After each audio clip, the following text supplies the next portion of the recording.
Hi guys, let's discuss current affairs. As if you remember, in the last session, I had mentioned that I would discuss Iran's nuclear ambitions, and because that was a question that we had in this session, I said that in this particular session, I'll bring that question back, and I'm going to, I would discuss it. Here's that question.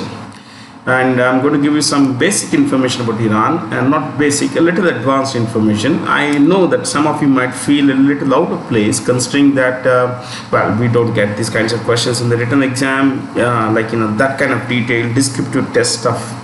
But this would help you. My talk over the next 15 minutes would help you understand the basic background to the Iranian strategic ambitions in this part of the world. Also, we'll bring in a little about Iran, the way Iran looks at the world. Okay, please be patient. It's going to help you a lot, my friends. And if you would want me to discuss some similar kind of issues, leave feedback. We will discuss, because this is what I do. I'm your teacher. So Natanz nuclear facility was recently hit by a terrorist act. Who calls it a terrorist act? Iran called it a terrorist act, in which thousands of machines used to refine nuclear material were destroyed. This nuclear facility is in Iran. You see this? Iran has had nuclear ambitions since the early 2000s. And before I take you there, look at this. Natanz and Fordo are the two most important nuclear plants that Iran has. Okay. Now, this is a capital, as you can see. Okay, I'll bring you a few basic things, and then I'll take you to Iran. Iran's capital is Tehran, and Iran, my friends, is what is called if I have this. Okay, I think. See, this is Iran. To understand what Iran is doing and what kind of ambitions it has, we need to look at its geography. Its location, and then to a large extent, geography determines perspective, outlook on the world. Where we are matters. Okay. If you look at Iran, it's in West Asia. It's this is West Asia. I don't like to use the term Middle East. This is for the Western, people living in the West. Whereas for us in India, it's western part of India. We're in South Asia. Okay, this is Pakistan, right down, to the east of Pakistan. We have our country. And then we have Iran here. It's a pretty large country. Iran is not a small country. It's about 50% of India's area at 16.48 lakh square kilometers. And that, ladies and gentlemen, that makes it pretty large. Its population is about 9.5 crore. Okay, that's what the latest numbers say. So you see that, area is 50% of ours, and the population is less than 10% of ours. It's about 7-8%. Look at this. This is a Shia Islamic country. Islam has two major sects. There are plenty. There are two major ones: Sunni and Shia. Okay, this is a Shia republic. Now, So let me put it. Predominant population, okay, Shia here, Shia. Then this is Iraq, okay, Iraq, and just before that, Iran is the world's most powerful Shia republic, world's most powerful Shia country. 85%, nearly 85% of the world's Muslims practice Sunni Islam. That's a predominant sect, SECT, in Islam. But when it comes to Shia, it is Iran that is the predominant practitioner. Of course, there are other nations here in this part of the world. In India, we have a substantially small population of Shias. In India, there might not be much of a, angst, much of a difference between these two political differences between these two sects. But when it comes to this part of the world, it's quite different. Okay, and also let me tell you that in the course of my talk, when I would use these words like terrorism, sect, SECT, or the names of religions in this part of the world, please understand, I'm your teacher. I don't take sides. I'm going to tell you a story, the story of this part of the world, and the way they look at themselves rather than I and you look at them. You and I look at themselves. We don't need to look at them. They need to look at themselves, and we will share that perspective. Okay. I will never bring in my personal view. Your teacher Bharat C. Jain will never ever bring in personal perspective. Fair? So look at this. This is Shia, okay, and it's the most powerful Shia country in this part of the world. Iraq is 68% Shia. 68% Shia. Predominant Shia. This is a Sunni country ruled by a Shia. Ruled by Shia. Okay. Now this is all Sunni. So when I read S, it's all Sunni. Okay. S. Predominant population Sunni. Okay. This is Sunni majority here. Okay. 65% is Sunni. Oman is Sunni. UAE is Sunni. Qatar is Sunni. Bahrain's predominant population is Shia. Okay. It is Shia. Population predominance is Shia. But let's look at something more. Look at this now. Lebanon, it is Sunni now. Earlier it was Shia, now it is Sunni. This country, Shia. Okay, this Iraq is Shia. Look at this now. This was ruled by Saddam Hussein between 1979 and 2003 till his capture in 2003. Saddam was a Sunni. Okay, look, he captured power in 1979, and this was in a predominantly Shia nation. And that year is also the year Iran saw an Islamic revolution. This is when the monarchy in Islam, till then there was monarchy, till 1979 there was monarchy in Islam, Iran. So that year, the clerics, the mullahs, they started a people's movement, and that people's movement pushed the rulers out of the country. They replaced the monarchy with a clerical system. A clerical system. Today, Iran is predominantly a clerical system. Okay, mostly religious hardliners run the show. They occupy large segments of the administration setup. You look at the judiciary, you look at the executive, you look at the legislature. They run the show. So you have, since 1979, the Islamic mullahs in power in Iran. Now, same year, while here this country went back to Shia Islam, this country, Iraq, was captured by a Sunni, military leader. This is what pushed the Iran-Iraq war of 1979-1980-88. There was an 8-year war between these two countries, 1980-88. And at this time, the West supported Saddam Hussein. Okay, there are reasons why. Because they always disliked, these guys. So enemy is a friend. Their enemy Iran, their enemy Iraq, Iraq becomes a friend of the West. Rather, I'm talking of present continuous. Now look at this. Saddam went to the grave in 2003, and Shias came back to power. There are plenty of power centers in this country, but the predominant influence is that of Iran. Iran runs Iraq. Iran runs Iraq. For all practical purposes, the Iranian government controls Iraq.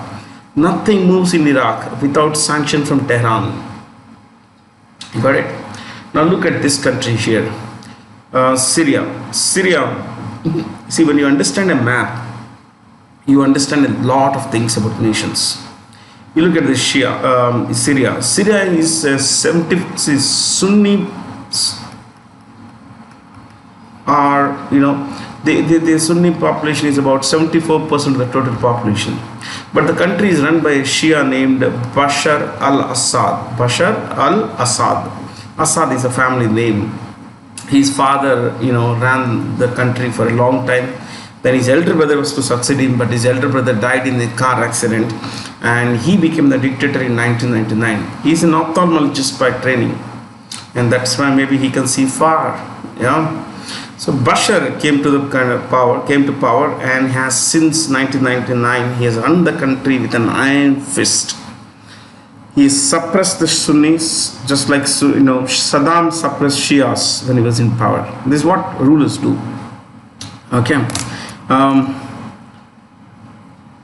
but what 2000 between 2011 and till date, Syria has had a major civil war wherein the people, especially the Sunni predominant population, has rebelled against Shia ruler, but Bashar has prevailed. Bashar has is stronger than ever today. Why? Because he's supported by Iran. All the arms, ammunition, everything comes from Iran. Okay, the Iranian security forces fight on behalf of the Syrian government because they want to preserve power, of course. Yeah, you see this country there, here, chota country here called Lebanon. Okay, friends, this is Lebanon. Okay, very tiny country. This is, you will find Sunnis here, Shias, Christians, you will find Druze, D-R-U-Z-E, all kinds of people. Some other day I will tell you a little about this country. But in this country, there is a terrorist group called Hezbollah. What's the group? It's called Hezbollah. Hezbollah is a Shia terrorist group, my friends. Okay, Shia terrorist group. What is its goal? I'll tell you in a while. Look at this, Saudi Arabia. Saudi Arabia and these two countries are sworn enemies, like India and China, like the US and China.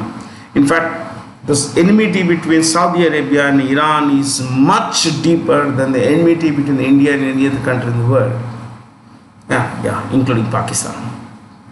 In fact, they hate each other. Why they hate each other? There are reasons, but most importantly, remember, it's religion. That's a common thing here, but it's a sect that is different. Saudi Arabia is the world's most powerful Sunni country. Okay, and historically, the Saudis have distrusted anyone who is a Shia. And about a few years back, the Grand Mufti of Saudi Arabia, Grand Mufti is the highest religious leader in Saudi Arabia. Okay, in this case, Saudi Arabia. The Grand Mufti of Saudi Arabia had clearly stated, openly stated in an interview that Shias are not Muslims. Look, these are not my words. I don't believe in all these things. I believe in only sharing learning. Okay. He said in an interview, and I was surprised when I read the interview, that such a great man, such a big man, not great man, big man could make such a statement. So, he said that Shias are apostates. The right word he used was apostates. Means the word he used was apostate. Someone who does not believe in organized religion. Someone who goes against established religion. What are the differences between Sunni and Shia? You find out for yourself, not for us to discuss. Okay. I have taught this, so even though I may know, I will not tell you something. So this is not religion, just facts. I'm telling you facts basically. So, they don't like each other, of course, because of who they are. Okay. On this side, you will find that Saudi Arabia is supported by Bahrain. Now, Bahrain is predominantly Shia. The population is Shia, but the country is run by a Sunni monarch. Okay. The Hamad family, Hamad, is Sunni. And that family, royal family, is supported by the royal family of Saudi Arabia. Because they have a common enemy. They have a common enemy, Iran and the people it supports in different parts of the world, that is Shias. In this, you see this here. In Iran, in Saudi Arabia, this is a Shia place. Within Saudi Arabia, this is Shia. This region in the east is predominantly populated by Shias. And historically, Qatar, Iran and Saudi Arabia of late have been vying for leadership of the Muslim world, but Saudi Arabia didn't like this. And when they saw that the Qataris were very friendly with the Iranians, Bahrain, Saudi Arabia, UAE, which is a Sunni country, and Egypt, which is a client state of Saudi Arabia, these four countries boycotted Qatar. They said, we'll boycott you, we'll punish you for being friendly with the Iranians, for supporting terrorists. Now look at this, what is supporting terrorists. Who terrorists? Iranians. The four countries here put a demand to Qatar. Another demand is, one, they cut relations off with Iran. Second, what they said was you closed down Al Jazeera network. Al Jazeera, Jazeera is island. Qatar is more or less an island, except that it's more connected in a very small by a small stretch of land with, in fact, actually a bridge with Saudi Arabia. Okay, so Al Jazeera means the island. That network is owned by the government of Qatar. Okay, so these four countries said Qatar should close down Al Jazeera because it is anti our countries.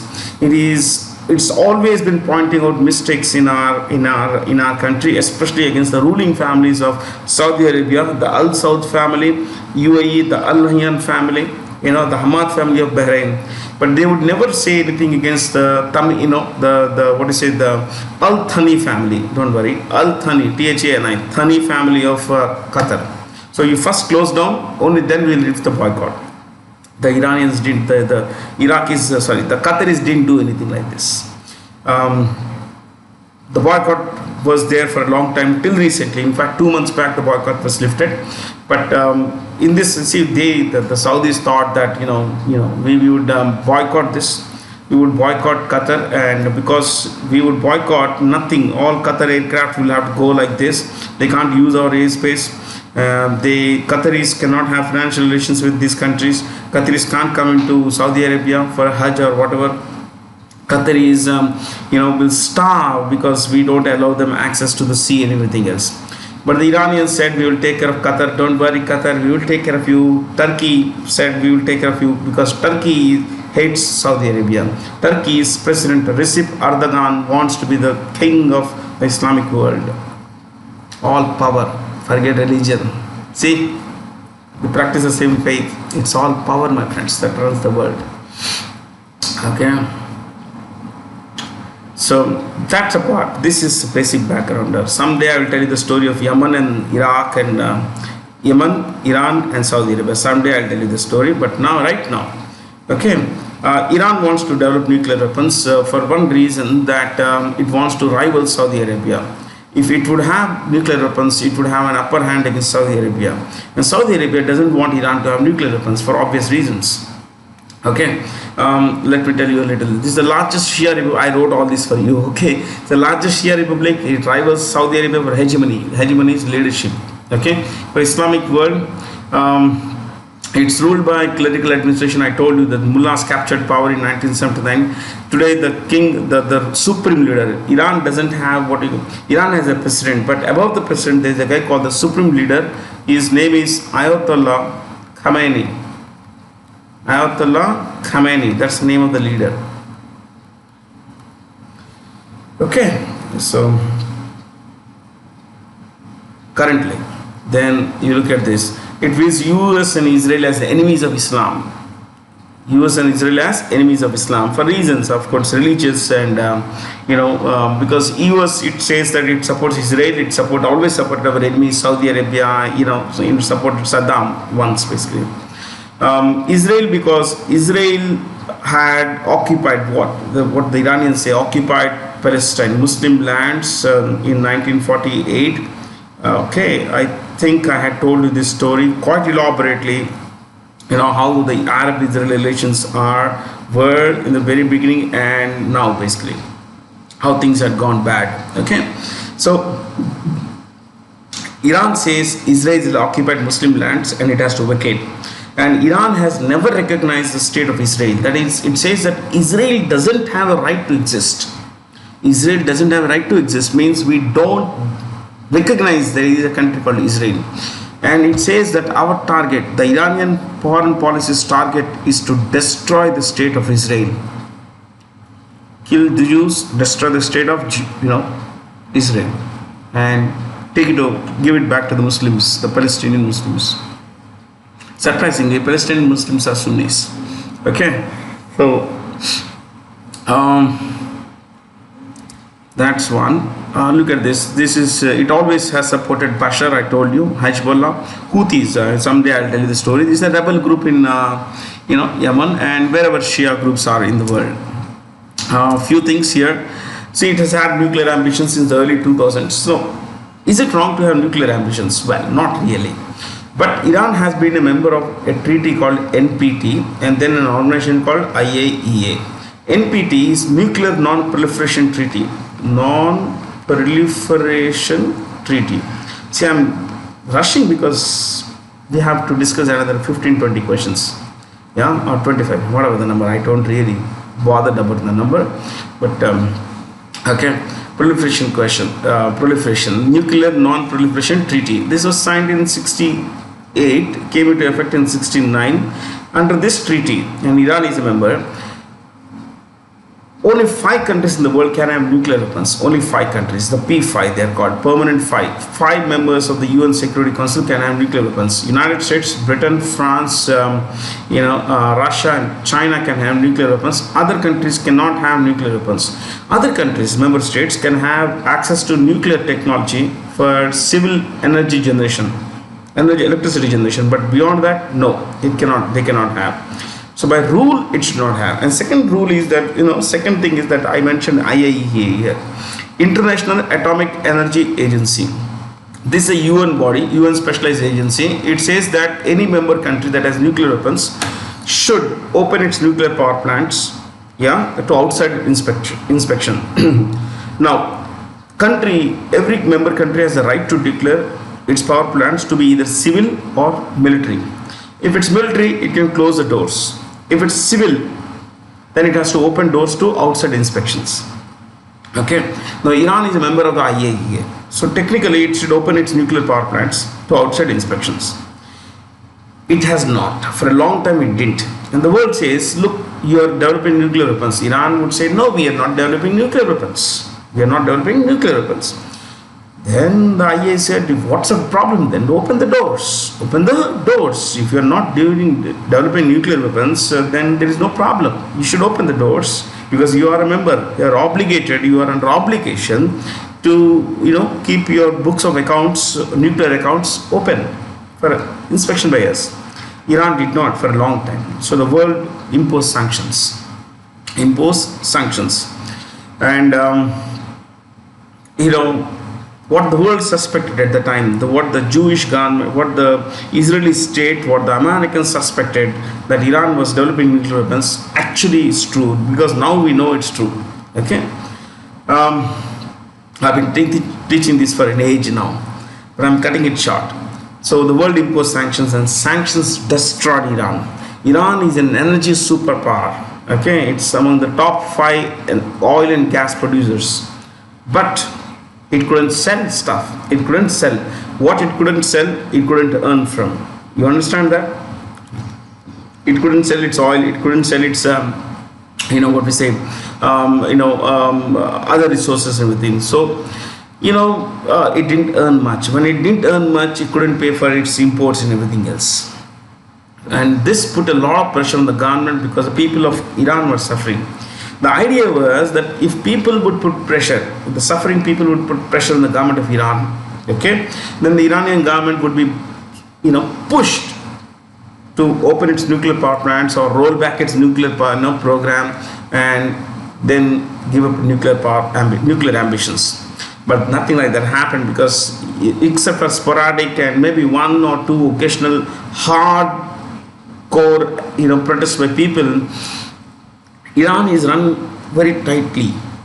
Anyone says anything against the government, the guy simply disappears. It's like China, mini China in a different way. Okay, they're a very different kind of country, my friends. All countries in the West, in West Asia, except for Israel, are like this. You can't criticize the government and get away with it. So when people say India does not have a democracy, you should know what is happening here. So, you look at this. I have written in short, basically, crippled, fragile economy, massive scarcity. I mean, it was pretty bad. And the sanctions also said that if a country has, any relationship, financial relationship with Iran, then that country will not be allowed to enter markets in the European Union, Japan, Australia, India, Canada, Canada, United States. No relationship, and all the assets of that company in these countries will be frozen. So what countries did was stop having financial relations with Iran. Okay, because the world is more important than Iran. That's what they said. So Finally, in 2015, after years and years of negotiation, plenty of negotiations happened between 2003 and 2015. In 2015, permanent 5 plus Germany, okay, that is P5 plus 1 Germany, and Iran signed an agreement called the Joint Comprehensive Plan of Action, under which it limited Iranian enrichment up to 3.67 it can enrich, 3.67% it can enrich, which would be used for civil energy generation. Anything above 20 is typically a dangerous thing. For weapons, the uranium has to be enriched up to 90%. But anything above 20 is a dangerous sign. So Iran's nuclear enrichment was limited to 3.67%. Did it do that? Well, when the sanctions were lifted, foreign country companies came in. Energy is a superpower, so they took contracts, they bought contracts, they began to supply, export, import, and India was one of the top 3. Iran for India was one of the top 3 sources of oil and gas. We used to import about 13% of our energy needs from Iran. Okay, and when we invested in the Chabahar port in Iran also. But America pulled out of this deal in 2018. Donald Trump said, "I don't want this is a bad deal." So under pressure from Israel, he pulled out from the deal, and sanctions were renewed. Again, things are pretty bad, very very bad. How bad? Just one. This is the last thing I'll tell you. How bad? Look at this. In Iran, see, it's an energy superpower, unlimited reserves of petrol and all that. But look at this. Everything's rationed. Everything is rationed because they cannot sell. They do not have, and they do not have an adequate foreign exchange. Second thing, their extraction technology, crude extraction technology is obsolete, outdated, and considering that, their cost of production is very high. So the government of Iran is pushed to, they are not able to extract more from their wells. So what's happening is, look at this. Drivers using more than 60 liters per hour. 60 is the quota. Okay, it's a quota per month. You get 60 liters. But beyond that, if you have to buy, you have to pay 30,000 riyal. 30,000 riyal. Yeah, riyal. Per liter. Imagine that. Yeah. See, when the sanctions were not there, look at this. All the quotas, no quotas were there. But when sanctions were there, look at this quota prices. This is what sanctions can do to a country, my friends. And Israel believes that Iran's only ambition for nuclear weapons is to destroy Saudi Arabia and Israel itself. So one of the fundamental goals of Israelis intelligence is to ensure that Iran never gets its hands on nuclear weapons. Iran never gets its hands on nuclear weapons. And to that extent, it is believed that Iranian nuclear scientists have been killed by the Israeli intelligence agencies, and plenty of them have been killed. And that, apart from introducing viruses, like there was this particular virus called Stuxnet, which was introduced by Israeli intelligence in the computers of Iranian nuclear power plants, that destroyed, that spun the centrifuges madly, and all things went bad for there. Now they have they have done something that would again, Israeli intelligence has done something that has damaged centrifuges at these nuclear power plants. Israeli intelligence is, you could say, is the world's one of the top 3 in the world, my friends. You could say the most efficient would be the German intelligence agency, BND. Second would be Mossad, which is Israel's intelligence agency.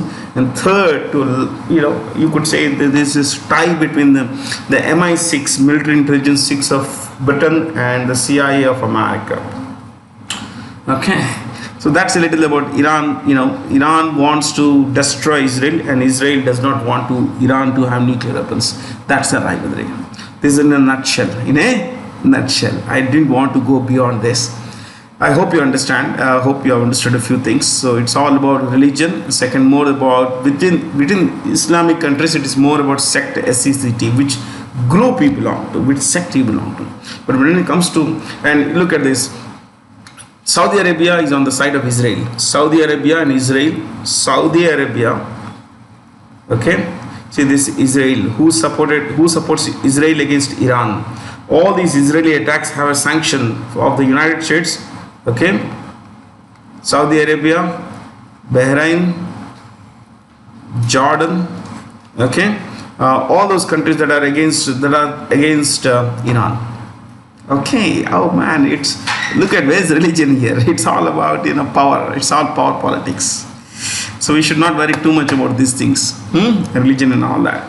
So ladies and gentlemen, let's spend a little time on the other questions. Thank you.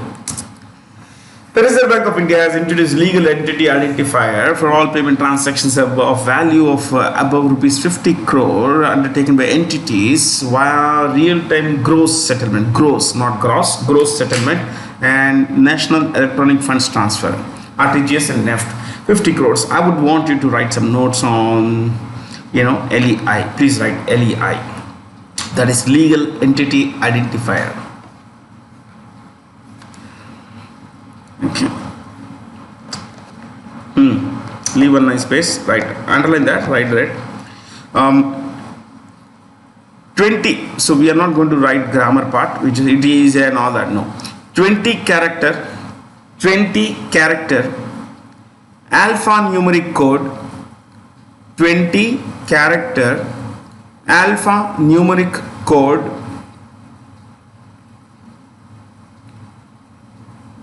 to uniquely identify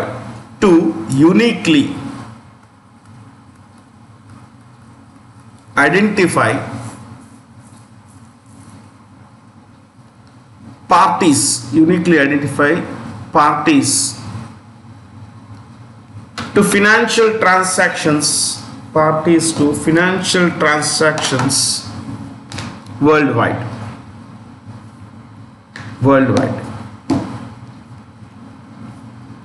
Full stop. Implemented to improve quality and accuracy of financial data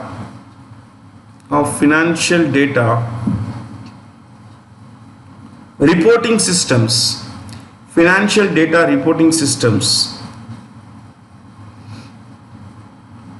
for better risk management.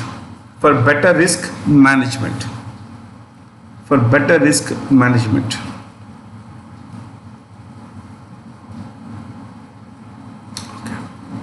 Full stop. Last point. All single payment transactions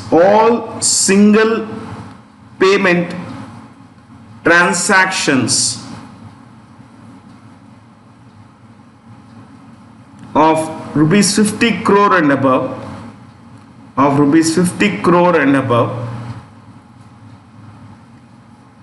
by non-individuals means companies, organizations, other entities, by non-individuals should include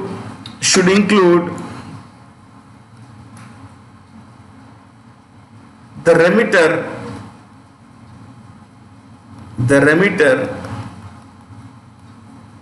and the beneficiary.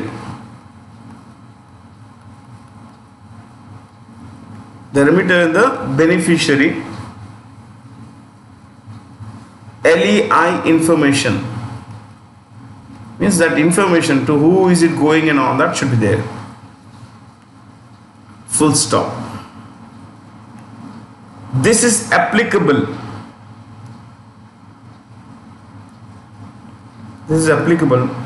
to transactions undertaken through RTGS and NEFT. RTGS and NEFT.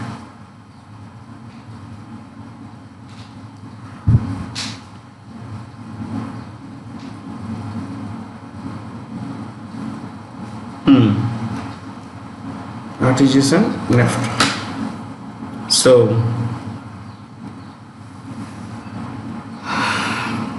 So it is not for individuals, it's only for organizations basically. Okay, that's a little about, LEI. And just before that I go further, I'll tell you something. Iran has gone back to enriching nuclear uranium up to about 20%. Right now it's about 18%, and its economy had suffered a great deal in the last 3 years. In 2018, see, the world suffered in 2020, we all know that. We suffered a big deal, big way. Iranian economy suffered, just, look at this. Iran suffered in 2018, its economy went down by, it contracted by minus 4 to 5.42%. 2019, minus 6.1%. 2020, minus 4.99%. So you need to know this, it's been doing very badly. But desperate it is, my friends. It is desperate for paisa. No one is giving it paisa. There are sanctions again. Yeah. Who has been appointed to head the RBI's Regulations Review Authority 2.0? So what is the Regulations Review Authority? Just write one line. Regulations Review Authority dash to review its regulations, internally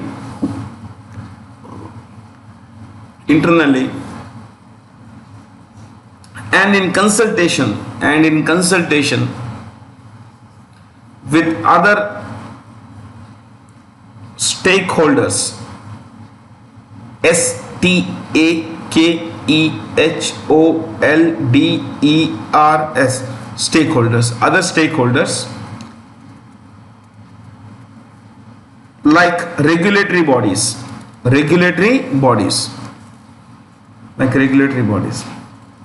So that's the idea. So whatever internal regulations it comes up, so it's to basically, this particular committee has been set up to review the mechanism and whether they're good, bad, all that stuff. And who is it? It's the Deputy Governor of the RBI. This is M. Rajeshwar Rao, Deputy Governor of RBI, the newest Deputy Governor of RBI. 1, 2, 3 Deputy Governors of RBI. Mr. Kanungo retired.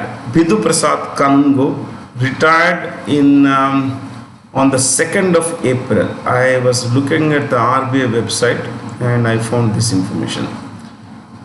Okay, Bidhu Prasad Kanungo retired on the 2nd of April 2021. So today we have 3 RBI Deputy Governors, Michael Debabrata Patra, Mahesh Kumar Jain and M. Rajeshwar Rao. Okay.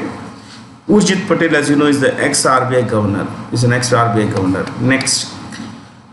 A coalition of North Atlantic Treaty Organization led forces will leave Afghanistan by 11th September 2021. 11th September would be the 11th September 2021 would be the 20th anniversary of the September 11 attacks in the US on WTC and the Pentagon and Capitol Hill. That didn't happen, of course.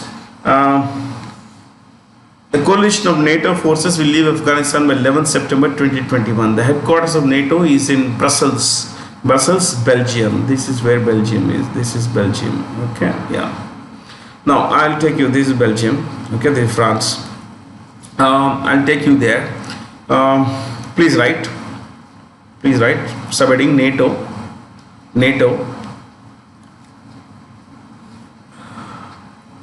Underline that. Set up in 1949. Set up in 1949.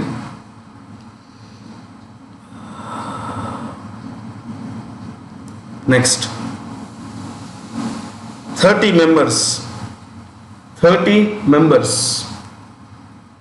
When it was started in 1949, there are 12. Now there are 30. Next. Write this. Next.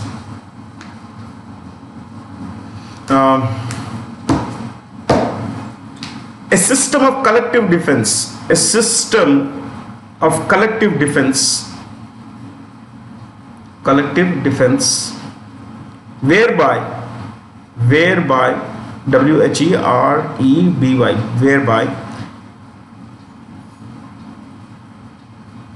whereby its independent members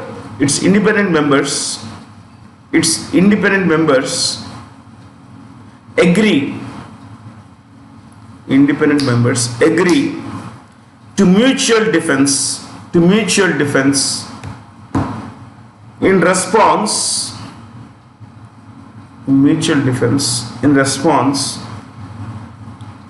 to an attack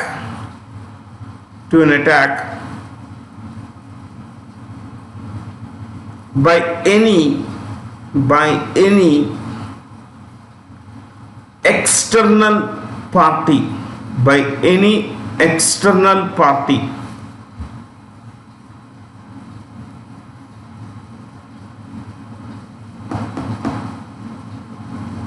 So what it says is, if any member state is attacked by, let's say, US is attacked by China, then other member states should come to the aid of United States. It's all for one for all. That's it. Last one. Right. Secretary General.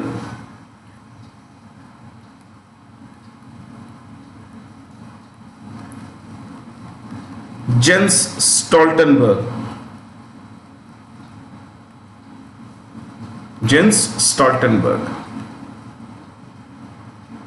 He belongs to Norway. This is Norway.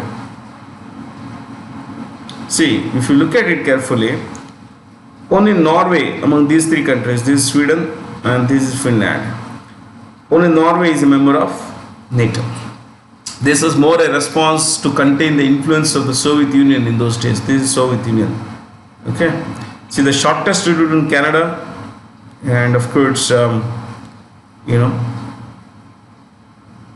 Mongolia is this. Yeah. You see this. The shortest route to Moscow is this, over the North Pole. Yeah. There's a lot to learn. Friends. I was wondering, what is this country here doing? What is this country? This is not a country. This is a part of France. Okay. This is called French Guyana. It's a part of France. France is also in South America. Which organization has published the State of the World Population Report 2021 titled "My Body is My Own"? Well, this is the United Nations Population Fund. You write this, UNFPA, United Nations Population Fund. This is the full form. United Nations Population Fund. Two things you could write, dash, head office at New York City. Head office at New York City. And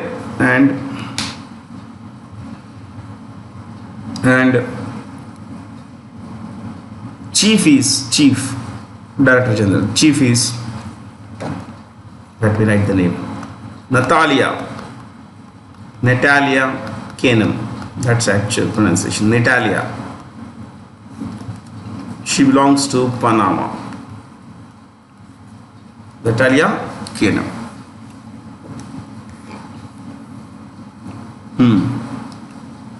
You know where is Panama? This is Panama. This country you see here, this one. Okay, this is the last country. In fact, this connects North America with South America. Panama Canal, it's cut through it basically. Okay, one more we could write. I think we've been discussing these choices a lot, so I'm going to discuss one more. United Nations High Commissioner for Refugees. United Nations High Commissioner for Refugees. Head office Geneva, and the chief Filippo Grandi.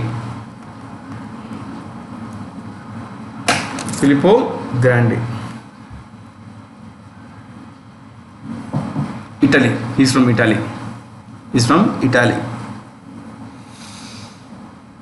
Now, I wanted to share a few things with you about this report. I went through the report, especially the summary part. I spent considerable amount of time understanding what is this report about, and it was shocking to read a lot of things. Like, it's a report that focuses especially on 57 countries. 57 countries.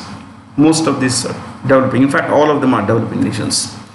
And this report says that, and I'm going to share a quote from the report, okay?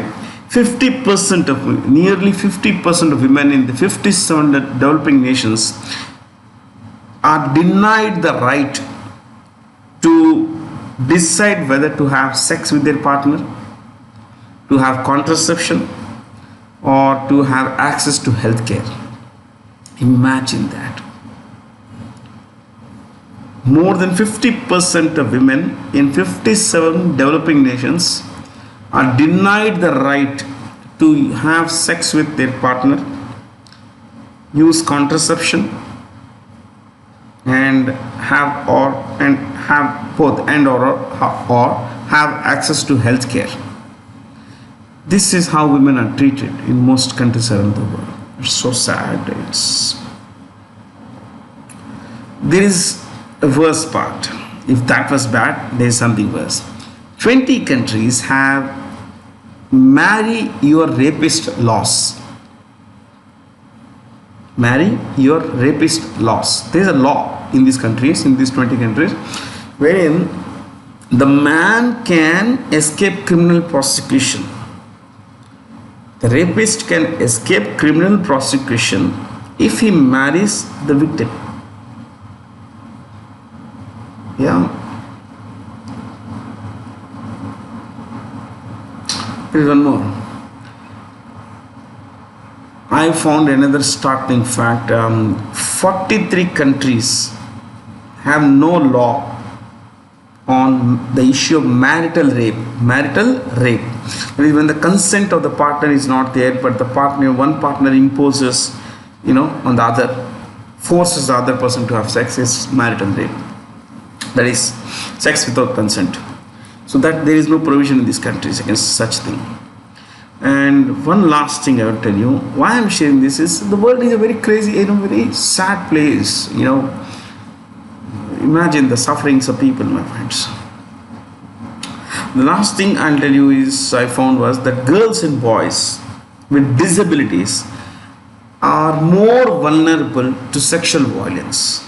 Girls and boys with disabilities are at a greater risk of sexual violence, and especially girls. That's what the report says, especially girls. It's sickening, my friends. Which country has recently launched the three path-breaking initiatives, namely IP Group, Nixie Academy, and Nixie IP Academy for the Internet Exchange of India? Internet Exchange of India.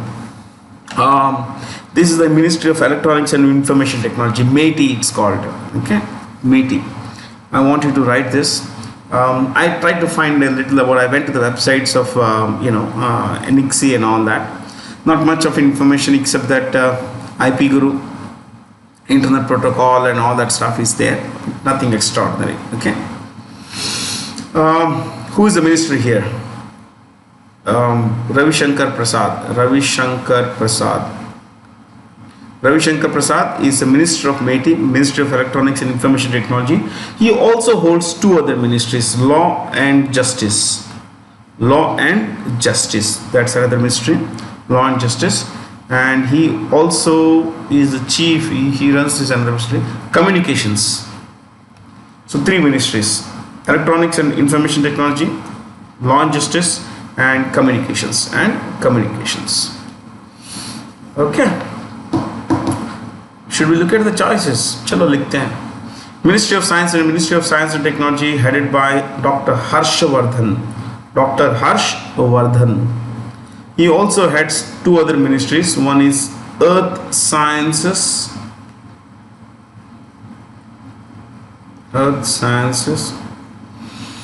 And then he holds his Ministry of Health and Family Welfare.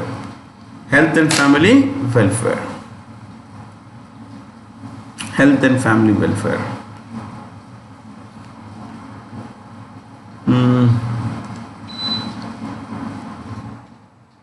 One last ministry. See, corporate affairs, same. The person who holds Ministry of Finance holds corporate affairs. Nirmala Sitharaman. Nirmala Sitharaman. This is Piyush Goyal. Piyush Goyal holds Ministry of Commerce and Industry. He also holds railways and consumer affairs, food and public distribution. Consumer affairs, food and public distribution. Okay. One last ministry. Information broadcasting, Prakash Javadekar. Prakash Javadekar. Prakash Javadekar holds two other ministries. Heavy industries and public enterprises. Heavy industries and public enterprises.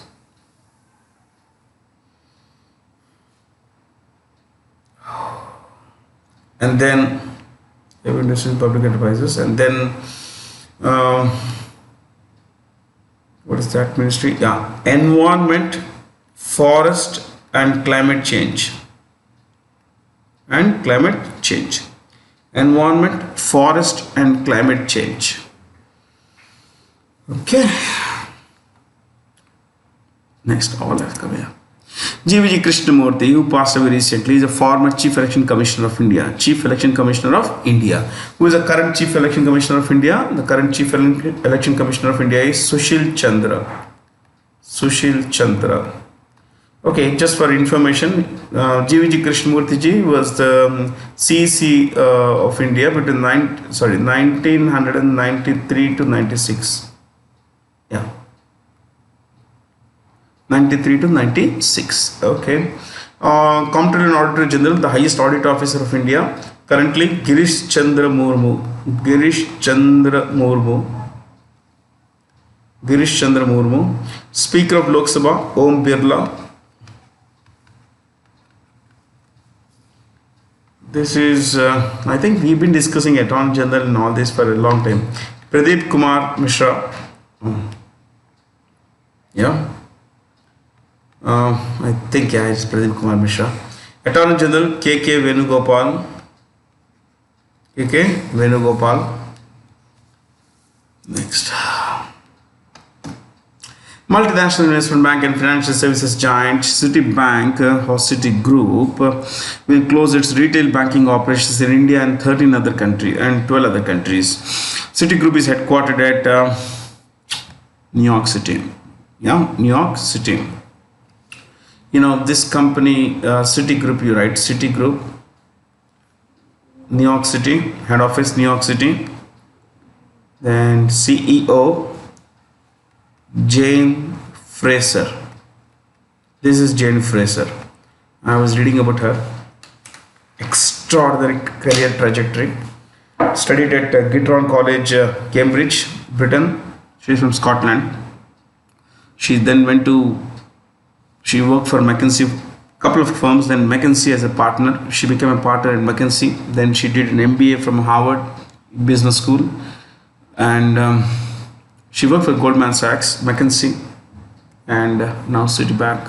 She is the first woman CEO of any major Wall Street firm. First woman CEO of a global, financial giant. Hard work, my friends, hard work, learning brings us here. Extreme hard work, extreme learning. These guys work for 20 hours every day. And if you think I'm kidding, you should read more. Then you will understand about these people. You will know about these people. Citibank is a part of what is called the Big Four. You just write this, Big Four. Okay. One is this Citigroup. Then you write Bank of America. Bank of America. Then Wells Fargo. Then JP Morgan, no gap, JP Morgan, yeah, why don't we write the complete the name?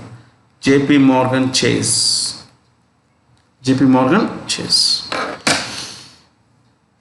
Okay. I'll have to share learning. I mean, what's the point of just looking at one question? Okay, yeah, this is the answer and go away. Little more. Little more is always, that little more could be more, but it's always fun, isn't it? Whom the following has recently chaired the first meeting of the National Startup Advisory Council? Piyush Goyal. Piyush Goyal. What is the purpose of this council? You could write this. Advise the central government on measures to build a strong ecosystem,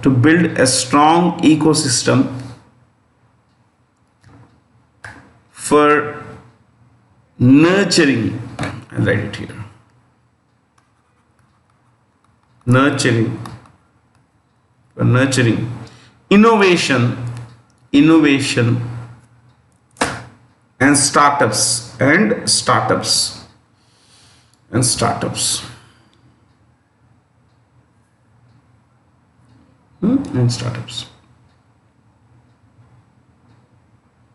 Okay. We mentioned Piyush Goyal a while ago. We mentioned Nirmala Sitharaman. Rajnath Singh is the Defense Minister of India. Defense Minister. This is the Foreign Affairs Minister of India. You can say External Affairs, Foreign Minister of India. Nitin Gadkari holds ministries like Highways and Ministry of Roadways and Highways. What is it? Yeah. Then MSMEs, micro, small and medium enterprises. Okay. So Nitin Gadkari, Minister of Roadways and National Highways, basically highways you could say, and MSMEs. According to the highly rated annual publication of Wisdom, which of the following statements are true? This is the great Vivian Richards. I grew up adoring him. Okay, that's choice C. See that? Vivian Richards there? Yeah, amazing he was. Virat Kohli has been named Odi Player of the 2020. See, Wisdom is considered the highest, it's actually a magazine, it's actually a book, and it's considered to be the Bible of cricket. Okay. It's a Bhagavad Gita of cricket. Which of the following statements are true? Virat Kohli has been named the ODI Player of the 2010 Ben Stokes was declared the Cricketer of the Year for the second time successively. Vivian Richards has been named ODI Player of the 1970s. Sachin Tendulkar, 90s. Muralitharan, ODI Player of the 2000s. All fair. Muralitharan holds the record for the highest number of wickets. Sachin holds many records. Vivian Richards, well, I'll tell you what. This is Isaac Alexander Vivian Richards. He was the curse of bowlers, my friends. Shrap tha bowlers ke liye. And a lot to discuss about here, concerning him. But anyway, he is considered the greatest, by Wisdom, he is considered the greatest ODI batsman of all time. The greatest ODI batsman. And it's considered the third greatest test batsman.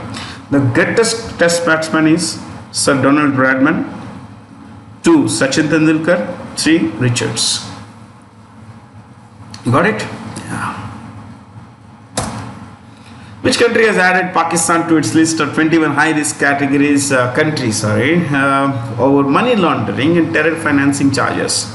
Oh, Pakistan is world leader in these things, cheating, financing terrorist organizations and all that. United Kingdom has done this. 21 countries. Some other countries would include Albania. Heard of Albania? It's a tiny country in Europe, a tiny Muslim country, Islamic country in Europe.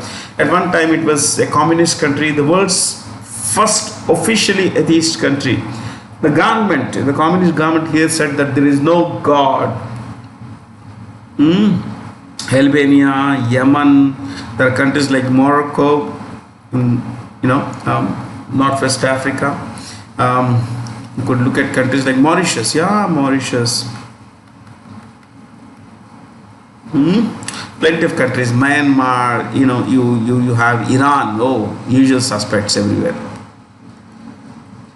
Is there anything to discuss? Not much to discuss. India's Education Minister Ramesh Pokhriyal Nishank has launched the world's first affordable and long-lasting hygiene product, Duroc K series, recently. This product was developed by the researchers from IIT Hyderabad. This is a product that would kill 99.99% of all germs. Okay, it kills of all 99.99% of all germs, and it would leave the surface, infection. See, it would leave the surface with nanoscale coating. Nanoscale. Okay, I'll just write it. Leaves the surface with nanoscale coating for 35 days till the next wash. That's something amazing, yeah.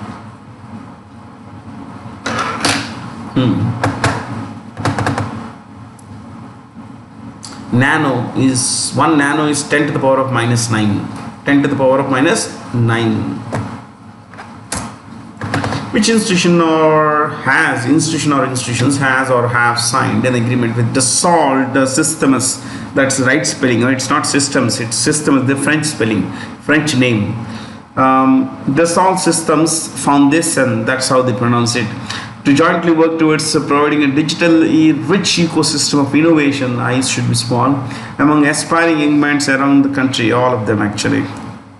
Okay, this company is a part of Dassault Aviation, okay, Dassault Group. It's a software company. This is a software company. This Dassault is a software company, my friends. Okay, and it's headquartered in the place. I don't think you need to write this. They won't ask you these kinds of questions. Vélizy Villacombe.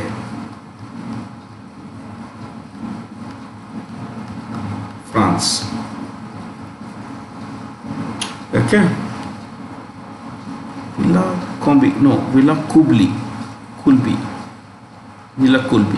I'm so sorry. Villa Coulby.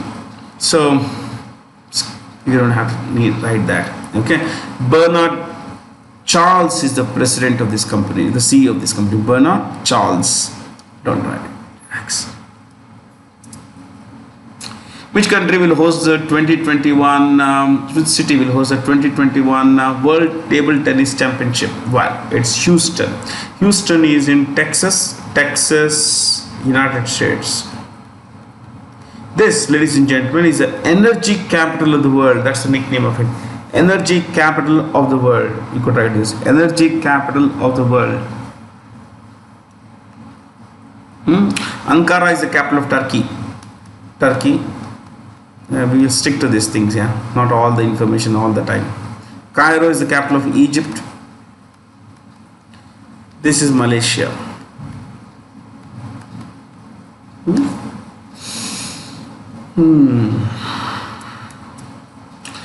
Heath Streak was banned recently for 8 years from all cricket after he accepted 5 charges of breaching the International Cricket Council Anti-Corruption Code.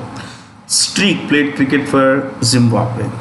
He was the KKR coach, bowling coach, till about 2018. In 2018, he was approached by a bookie, and it is believed that he shared information with the bookie and did not give that information, did not share the fact that he had been approached by a bookie. He did not inform his team or the ICC or cricket anti-corruption regulators that he had been approached by a bookie. Instead, it is believed that he shared some information with the bookie and got some payments amounting to $35,000. $35,000. That's how it is. Just let's look at Zimbabwe. Zimbabwe's capital is what is it? Harare.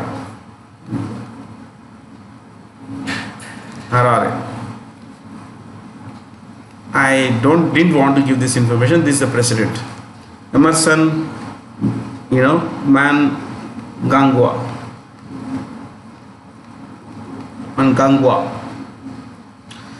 चलिए,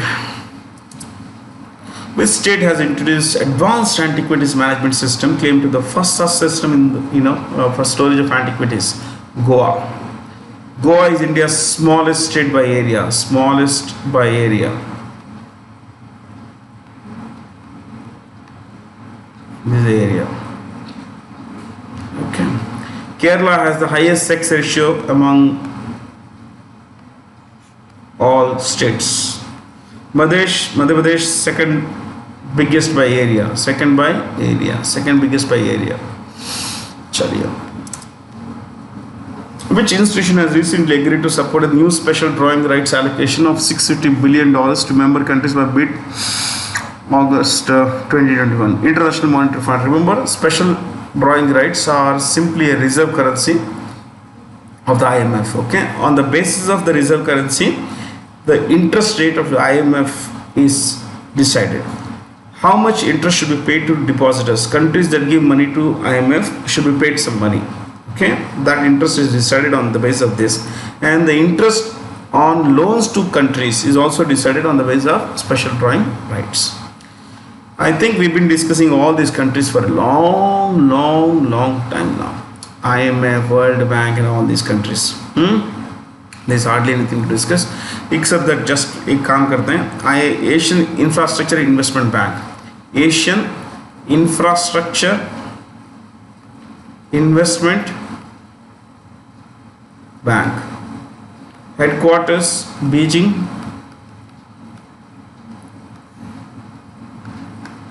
Jin Likan of China.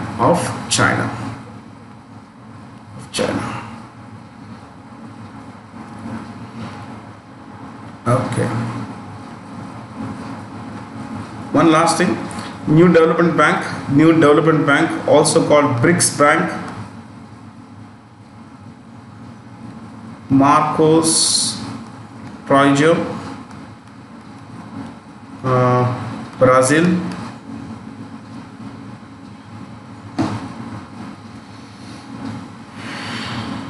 Headquarters Shanghai, China. Next. Which of the following companies has launched India's first Aadhaar-based SIP payments? Systematic Investment Plan. Systematic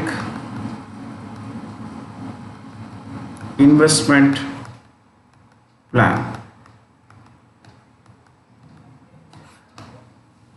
Systematic Investment Plan. Okay, Aadhaar-based SIP payments, ET Money. ET Money is a very good app. Very good app. Economic Times Money. That's the app. I use this app. It's a very good app. It tracks all your financial stuff. Absolutely everything. Zerodha is a very good brokerage firm. India's best stock brokerage firm. Zerodha. Okay. The name comes from zero plus Rodha. Rodha means barrier, hurdle. So zero Da means no barrier. Okay, it's so big. In fact, it was founded by two brothers, Nikhil and Nitin, if I'm not wrong. Kamath brothers, Nikhil and Nitin. This is what we say, a company that has the largest database of all stock traders in India. I'm talking of retail consumers like you and me. Okay, we are not talking of brokers. This itself is a broker. So 15% of all retail transactions that happen on Indian stock exchanges, the volume 15%, they come from Zerodha customers. It's a lot, isn't it? The book titled Believe What Life and Cricket Taught Me is written by Suresh Raina. Believe What Life and Cricket Taught Me. Suresh Raina. Suresh Raina is, of course, one of India's most reliable cricketers for a long time, and this guy's written this book in partnership with Bharat. My name is also Bharat Sundaresan. Bharat Sundaresan.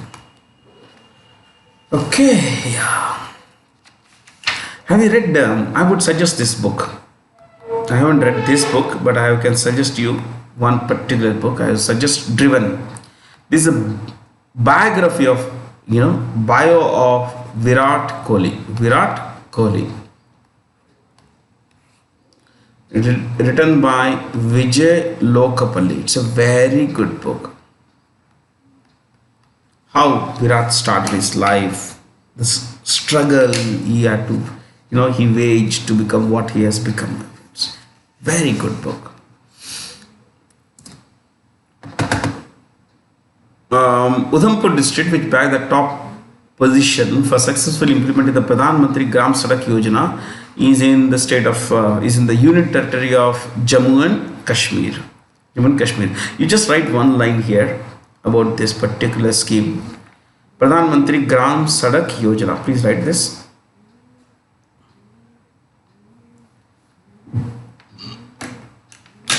Right. To provide good all weather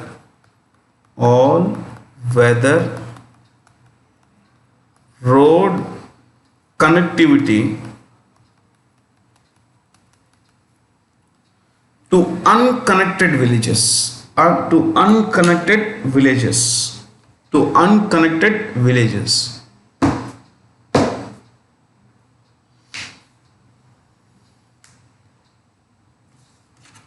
Okay.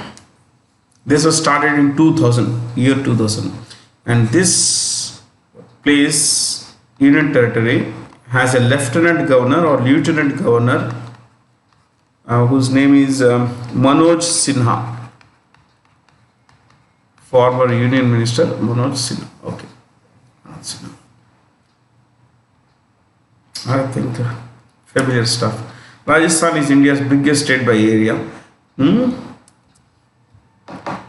Which bank has launched Forex for You, FX for You, to enable its internet banking users handle foreign exchange transactions hassle-free? Of course, Canara Bank. Canara Bank. The answer is here. The notes is here anyway. Lingam Venkata Prabhakar. Canara Bank. It's a corruption of the word Kannada. Okay.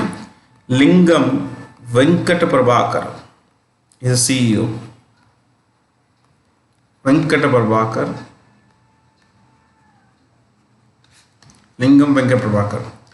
Punjab National Bank.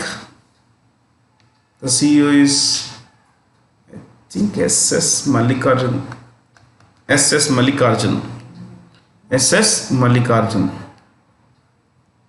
HDFC Bank, Sashi Jagdishan.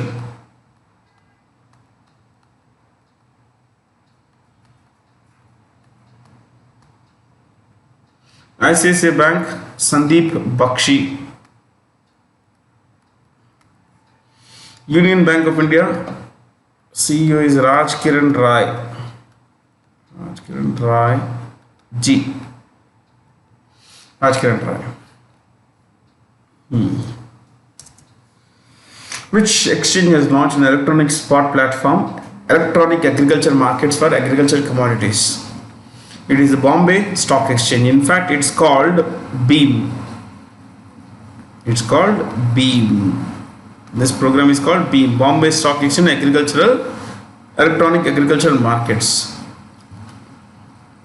This is India's second biggest stock exchange. The Bombay Stock Exchange is the second biggest stock exchange in India.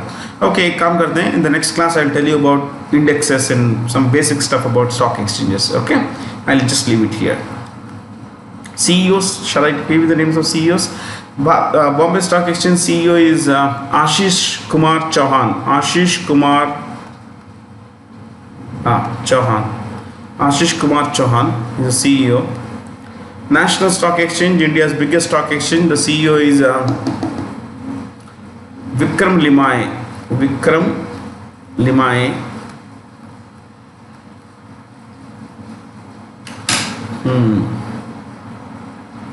MCX, Multi Commodity Exchange of India.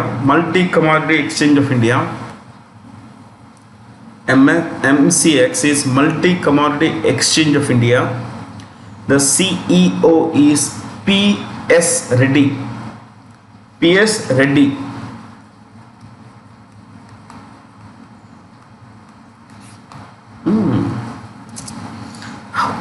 The Insurance Regulatory and Development Authority of India has given its in-principle approval for the merger of Bharti AXA General Insurance with ICICI Lombard. ICICI is an Indian financial services company, and Lombard, my friends, is a Canadian company. It's a Canadian company.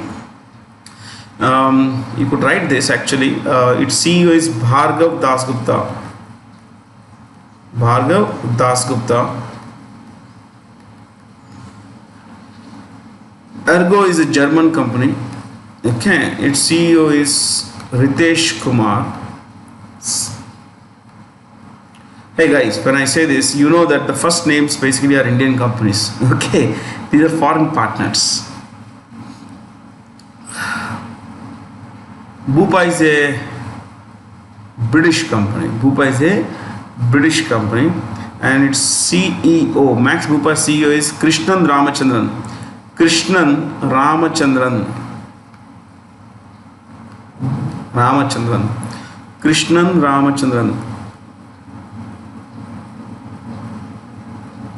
United India Insurance. United India Insurance is run by Girish Radhakrishna.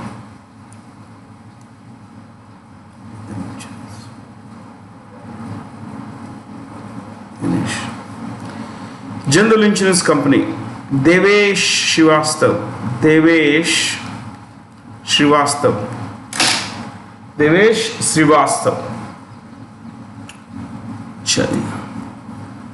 The UN Women and Dash have collaborated to establish India's first gender data hub. Kerala government have contributed, corrected. Hardly anything to discuss. We've been discussing these states anyway. थोड़ा CMs ले लेते हैं. नाम Jairam Thakur,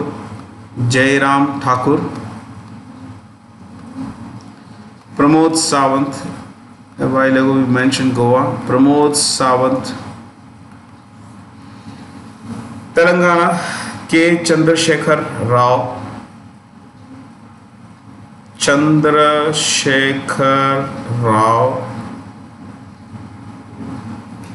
Kerala, Pinarayi Vijayan. Rajasthan, Ashok Gehlot.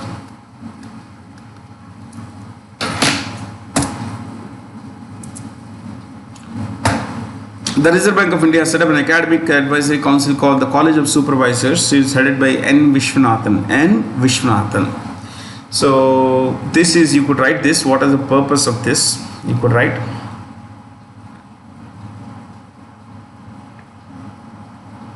To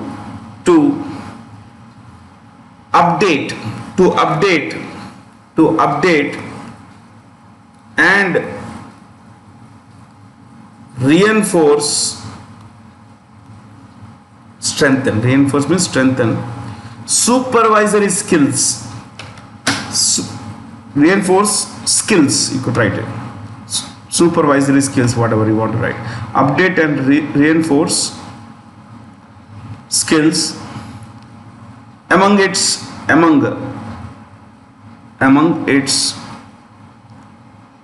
regulatory and supervisory staff.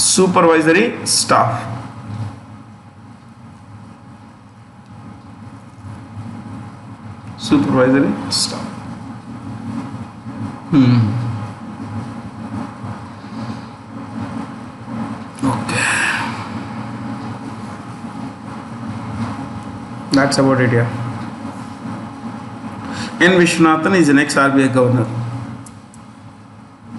Which of the following Indian banks has the highest number of subsidiaries abroad as per RBI's data of 2020? Bank of Baroda, one of India's 4 biggest banks. Sanjeev Chadda is the CEO.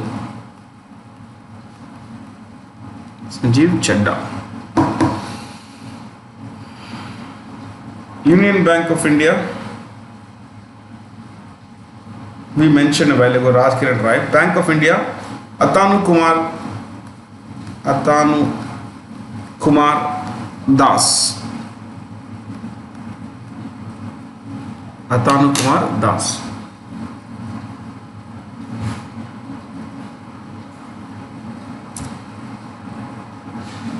Thank you. I hope you learned a few things today, and I would love to hear your feedback on the Iran thing. If you don't want me to discuss, I will not discuss. Okay, I just went out of my way to discuss that particular thing because I thought, I think it's pretty important to understand the world, and any feedback would help, my friends. Thanks for being. If you want to know more about such similar issues, any global event, you could share that. We'll try to bring. I'll make sure that I'll bring that back. Okay. Thanks for being here. Have a lot of fun. Stay safe and stay curious.